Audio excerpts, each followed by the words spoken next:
ahora viene otros que nos han Sí, puesto Sid. Esto va en relación al aborto, creo. Era una sí. pregunta más larga, pero yo te la defino como estaba puesta al final. Decía, ¿cómo se podría desarrollar una ley que dé derechos a un feto en crecimiento desde el momento que se conozca su existencia sin que limite los derechos de sus padres? Bueno, Perdón, ¿podrías volver? ¿Podrías volver? Perdón. dice, ¿cómo se podría desarrollar una ley que dé derechos a un feto en crecimiento desde el momento que se conozca su existencia sin que limite los derechos de sus padres?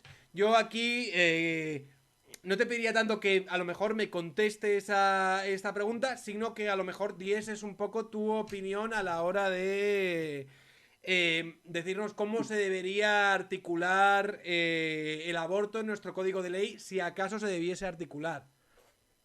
Hmm. Bueno, sí, porque la pregunta es bastante difícil, o sea, tendría yo que pensarla y no improvisar demasiado.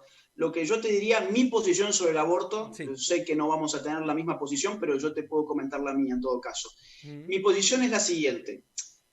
Científicamente hablando, con arreglo a la técnica científica más avanzada, ya se conoce, sobre todo desde la embriología y desde los estudios genéticos, que aquello que es específico de la identidad humana, que es su ADN, aparece en el momento de la concepción y que Sí. desde el momento de la concepción inician los procesos específicamente vitales que se desarrollan en función de toda esa información genética que ya contienen todos los actos primeros de lo que es ese ser humano. Ujú. Ahora, ¿por qué es un ser humano? Bueno, porque si se desarrolla como ser humano, tiene ya la esencia del ser humano, si no, no se podría desarrollar como aquello que se desarrolla en efecto. Ujú. Entonces, metafísicamente hablando, que es lo último que acabo de sintetizar al máximo, como Sí. científicamente hablando, que es lo que sinteticé también al máximo, porque tampoco hay tanto tiempo para esto, yo creo que hay buenos argumentos para entender que desde el momento de la concepción ya existe vida específicamente humana.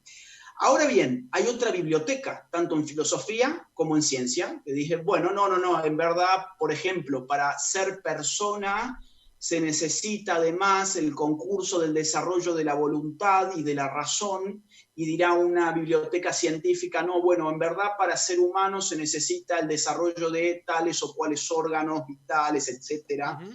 A mí hay un tercer tipo de argumento que es el que menos me cierra de la parte abortista, digamos, que es desde la persona humana es autónoma. Y yo diría, bueno, eso es bastante peligroso porque en verdad ningún ser humano es autónomo. ¿eh? Sí. Y mucho menos un bebé ya nacido. De hecho, un bebé ya nacido es menos autónomo que Menos un autónomo. bebé en gestación.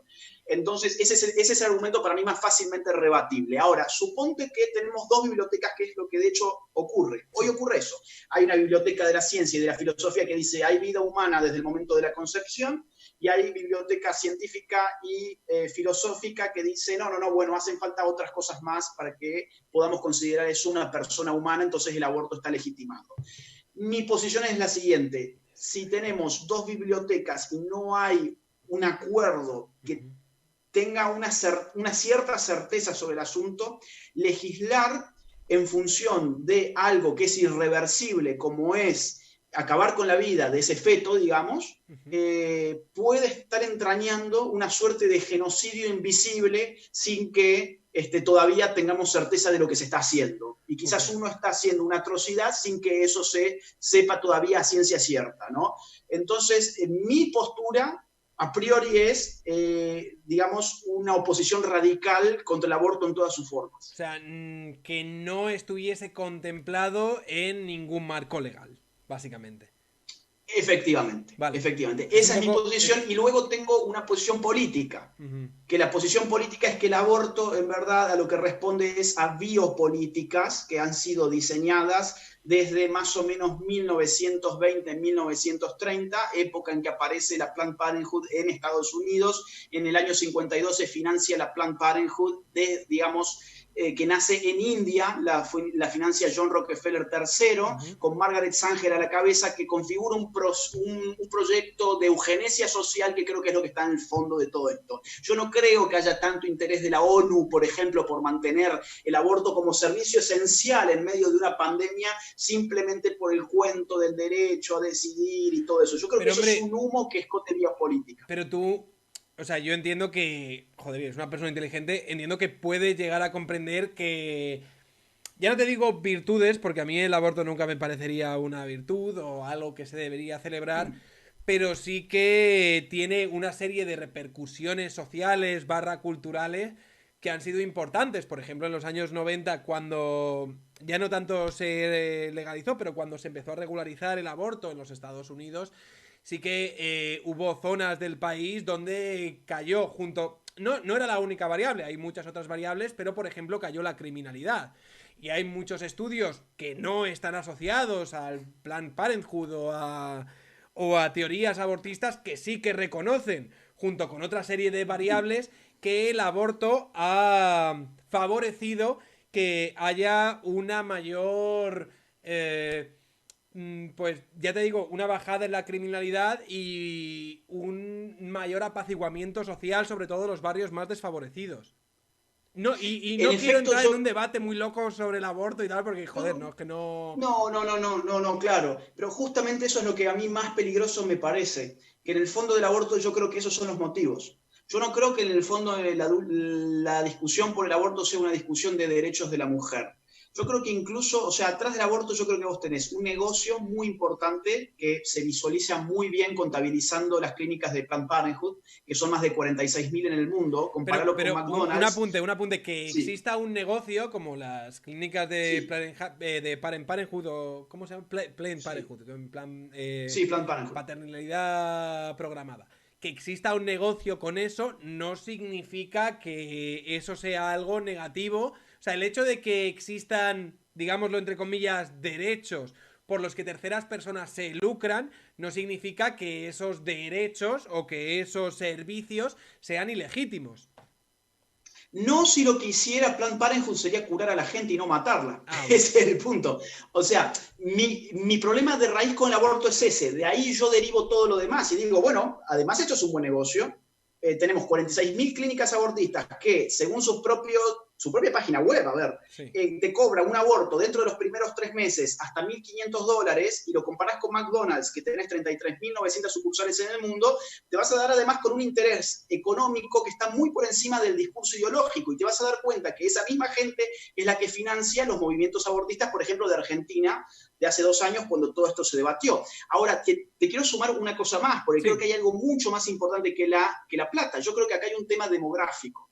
O sea, el aborto se ha mostrado como una política de control demográfico muy importante desde los 70, cuando fracasó en el año 74 la primera conferencia de población de Bucarest. Aparece meses después el famoso informe Kissinger, que se desclasifica en los 90 y que dice en extremada síntesis lo siguiente: los países pobres representan un factor de inseguridad para los países ricos por la alta tasa de natalidad. Más o menos cada 5 que nacen allá, nace uno acá. Miremos Sí. España, por ejemplo. En Claro. España tiene una tasa de natalidad muy baja. Muy Ahora, baja. ¿qué pasa? ¿Qué pasa?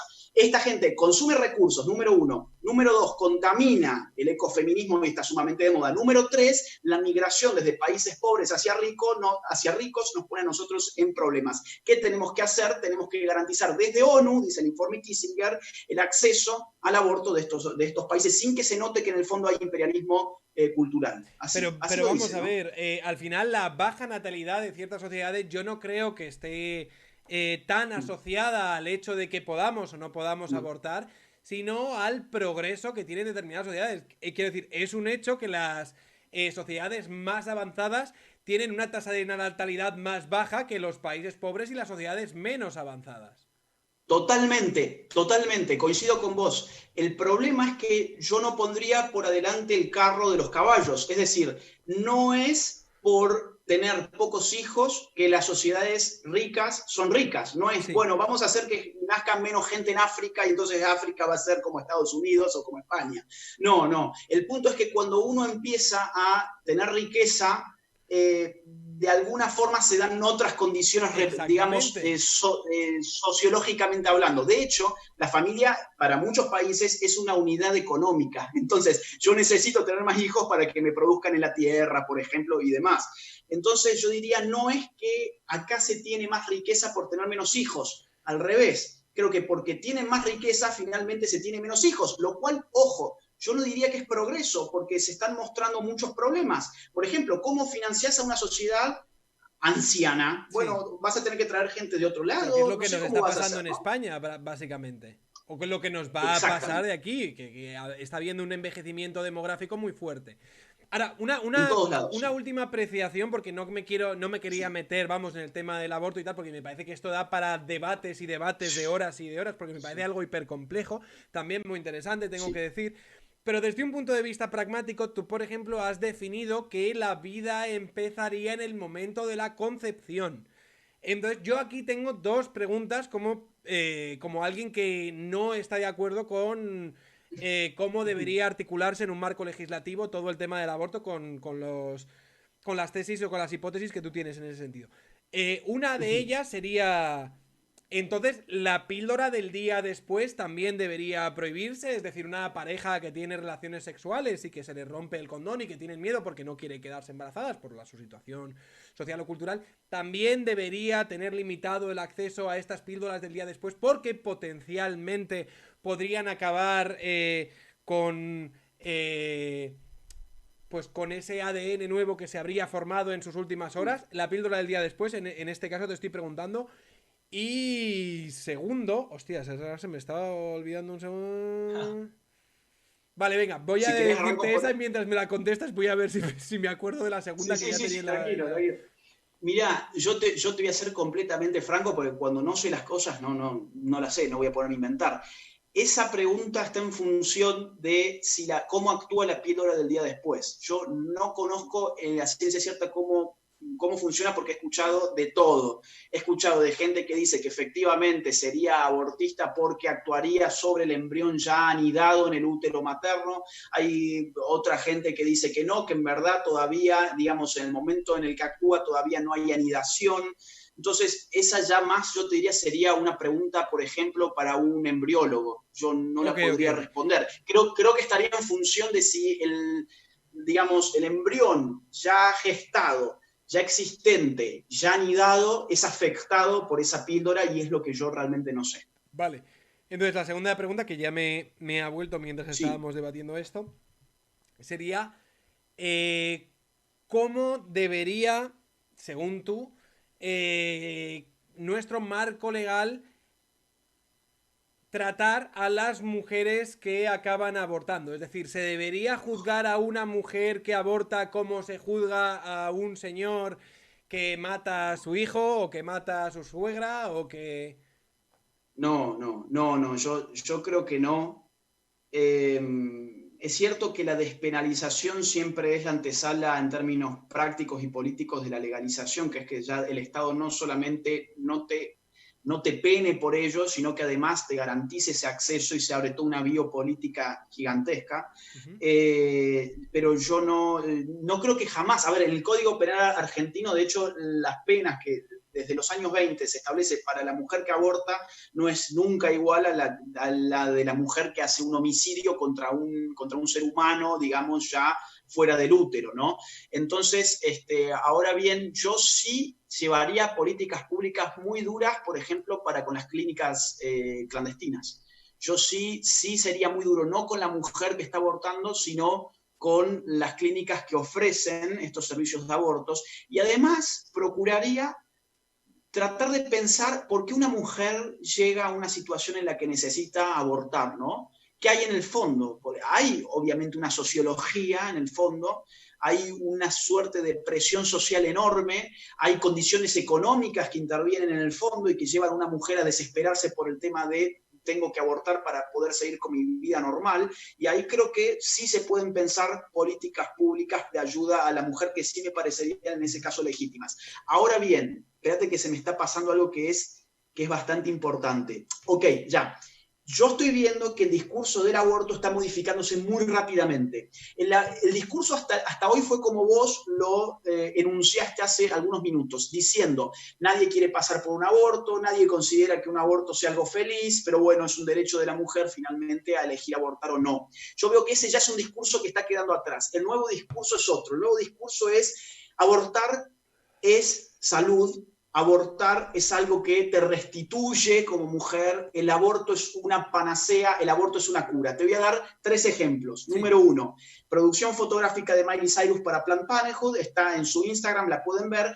Miley Cyrus lamiendo un pastel que dice literalmente, aborto es cuidado de salud, tenés a una mujer sexy con la lengua afuera, siempre saca la lengua esa chica, no sé muy bien por qué, y está lamiendo el pastel y todo. Bueno, ahí ya tenés un cambio enorme del discurso. Sí. Ya el aborto no es una instancia triste, sino divertida. Hay un pastel, una mujer sexy, una mujer joven. Además, se te está diciendo literalmente, el aborto es cuidado de salud. El aborto, entonces, digo, ¿qué es el embarazo si el aborto es salud? Bueno, el embarazo ya pasa a una categoría casi de enfermedad.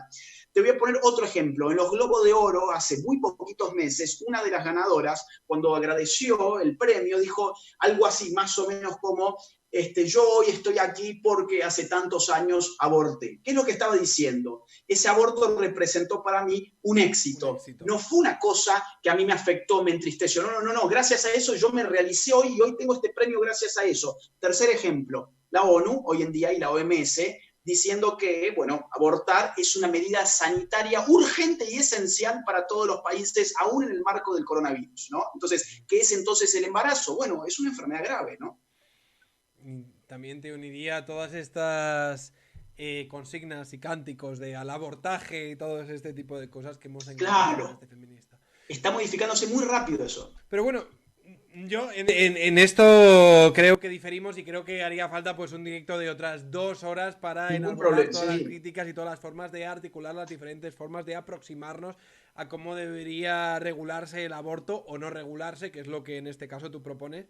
Que a mí, yo por ejemplo, es que esto soy hiper, ya te digo ajeno, pero te diría, me parece una brutalidad el hecho de pensar en... Pero a lo mejor es por lo que tú decías de que, coño, yo he nacido en España, me he criado en España, en este modelo de sociedad, tú a lo mejor vienes de Argentina, de América Latina, y en esto chocamos muy fuerte, pero más allá Sí, de eso, sí. me parece que Tampoco podemos el seguir problema, ¿eh? O entendernos sea, más allá de las diferencias que podamos tener al respecto a estos temas.